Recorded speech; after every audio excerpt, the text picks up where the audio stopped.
Friday Football Fever, sponsored by Heartland Credit Union. 279 days since the last time we stood at this desk and brought you this show. And after all the previews and predictions, it's now time to hit the field. Welcome to week one of Friday Night Football Fever. I'm your host, Michael Imami. We're going to take you all across the state tonight with several teams that are trying to reload. Bishop Carroll is looking to do just that with a brand new coach and Chris Jacks, but he faced quite the test on the road against Northwest. And that's where we start tonight. First game on the sidelines for Chris Jacks. First quarter, Jonah Mull airs it out down the sideline. What a snag by Aiden Acosta right there on the chalk. Northwest ends up getting a stop later on defense. Golden Eagles going for the field goal, and doink. That one's off the left upright. No good. But after a BC stop, exact same situation. Now, though, on fourth down, and the Grizzlies get John Corrigan on the keeper. Northwest defense showing out. They take it 42-21 the final. Now Heights on the road facing east. Here's Prince Marshall getting to the outside on that quarterback keeper until he's finally shoved out of bounds right there. Marshall's now going to go for the pass, opening things up. He's got the Falcons a little bit closer inside the 10-yard line with this swing out right here. We're still tied at 14 late in the third quarter. Coach calls Deuce Bohannon's number. Untouched, nearly. Just a little nick on the shoulder pad right there, but that ended up being the difference maker. Blue Aces on top, 23-14. Now to Topeka. West on the road against the Trojans. This game was yesterday, and they had a rough start. That's Fred Strayhorn taking that to the house. The Pioneers trail, but big men are making big plays on the defense. Botch snap right here has got Cage Neal going after the quarterback. He ends up falling on it right here, but this one was all Topeka High. They take it 40-14. All right, now Hutch and Andover Central. Salt Hawks, Robert Hunter. Season opening, launches to a wide receiver, D'Angelo Gray, and he stops short of the 10-yard line right there.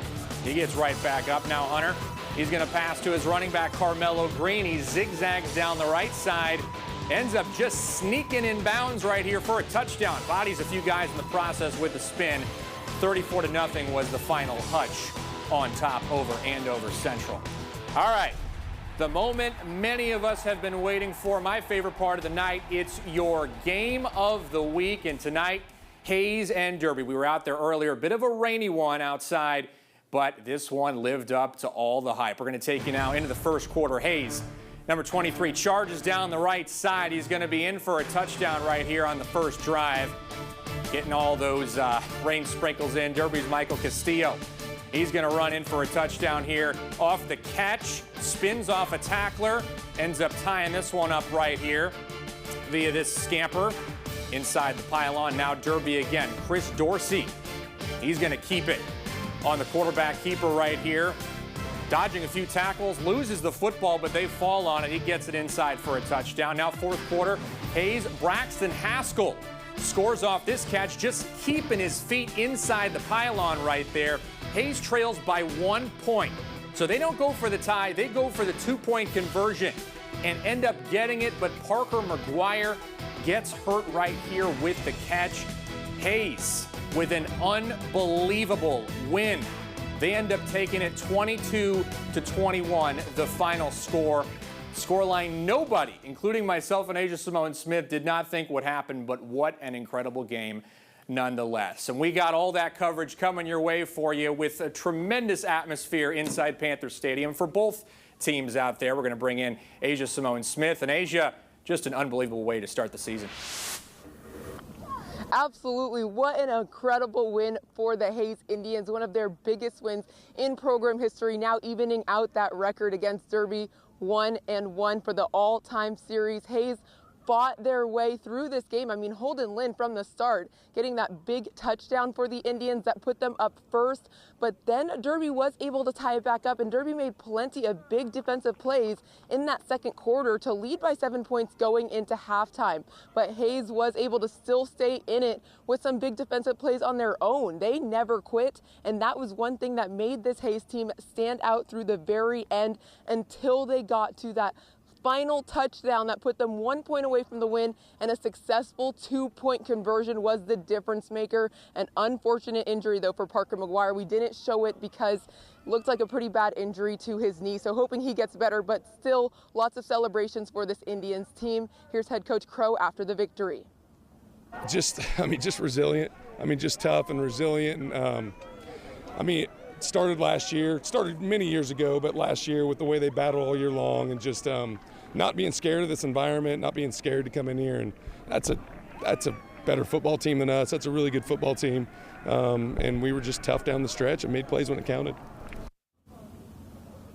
And Coach Crow added that these weather conditions weren't too difficult actually to battle with. He says it might have helped the Indians, especially through that first quarter, being able to run the ball. That is something that is this team's strength as Hayes looks to now continue progressing as the season goes on. They said they have 3 big matchups for their opening games of this season. So we'll see how they're able to continue going, as well as for Derby as well. But that's all for here at Panther Stadium. Asia Simone Smith, KSN Sports.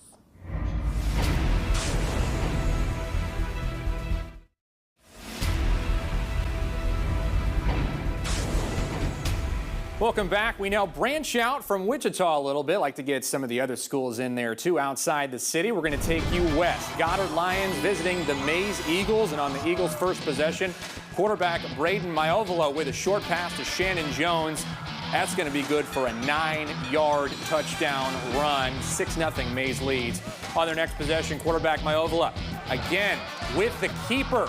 Finds his way just inside the pylon right there. Mays goes on to win this one, 55-28, the final over Goddard.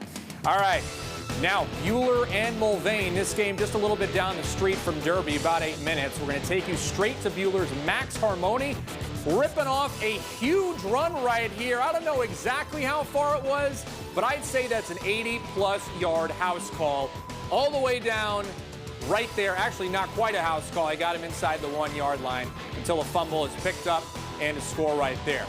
That's a look at your final score right there. Buhler on top, 34-27. Impressive run, though, nonetheless. Now to Andale and El Dorado. This game was not friendly to the Wildcats. Sam Harp on the quarterback keeper for the Indians.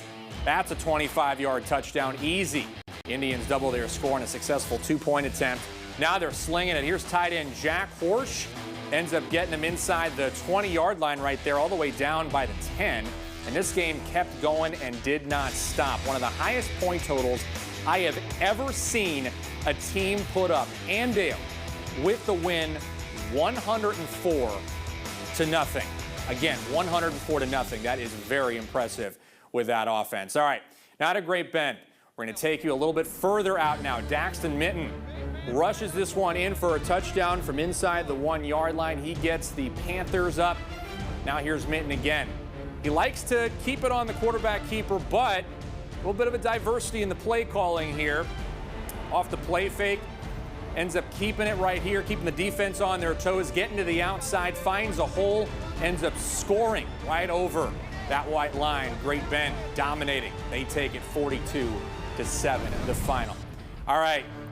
Now to Capon and Andover. Trojans, Will Quinn hands it off to receiver Barrett Hill, and Hill darts down the right sideline, shoots it all the way in for a 45-yard touchdown run. Here we get a look at that Trojan defense now. Capon is going to be tackled. Fumble is going to be recovered by defensive lineman Wyatt Wilscombe. We like showing the big guys on this show a little bit. Nice recovery right there. Final score, Capon on top over Andover, 27-14. The final. All right, now Salina Central at South. Always great when these two play. Quick pass off the play fake, and look at him go. He's going to house call it. We said an 80-yard near touchdown before. This one is a definitive 80-yard touchdown as Central ends up taking this game pretty close, 31-21 at the final. All right, now we got a couple more scores here for you. Junction City beats Campus 48-3. Wichita North falls to Liberal 64-6. Dodge City beats Woodward 28-3, and Manhattan knocks off Garden City 43-14. We're back right after this, but here's a look at some other scores.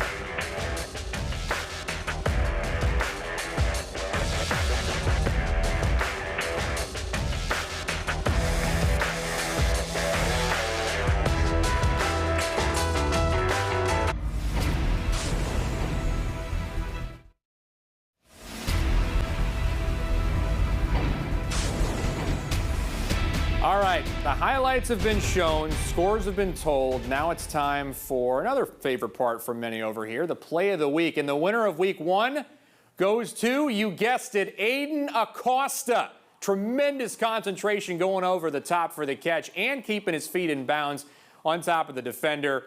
Nice play right there, young man. You are making and topping our list.